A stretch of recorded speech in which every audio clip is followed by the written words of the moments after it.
Any land that has been carved out or allowed to be carved out from the forest, the carving out or a pronouncement by a president is not sufficient to give you the land. That pronouncement must be followed by action. And that action must be consultative action between my ministry and the Ministry of Environment and Forest. In fact, the lead ministry for any forest land that has been utilized for other purposes other than forest, whether it's a human settlement, whether it is a government project, must first be processed by the Ministry of Environment and Forest, which therefore means they must approve, and that approval must be brought, must be approved by cabinet for purposes of degazettement.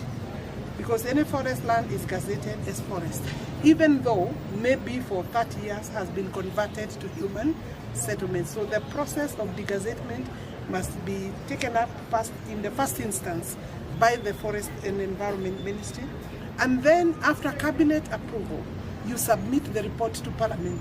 So it is still not yet final until the degazettement is approved by Parliament. So I don't know where this particular case is, but I know we have already formulated the list. We have compiled the list. The Ministry of Environment and Forest has compiled a list of all areas that the forest is finding itself in conflict with the human development, with the human settlement. And when you go there, you don't even see any forest existing. But if it is a forest that has been pronounced to be a human settlement, that's also a challenge, because you see we also have conservation issues around us, and we must also conserve the forest. So I believe that those particular two areas are in the list. I haven't checked because you hadn't told me that you wanted that question answered. But because the list is quite long, actually, we have very many parcels.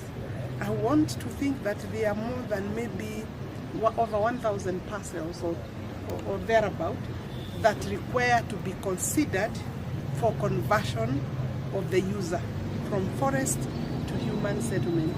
And I know many of our institutions have been using temporary licenses. The government institutions have been using temporary license under that particular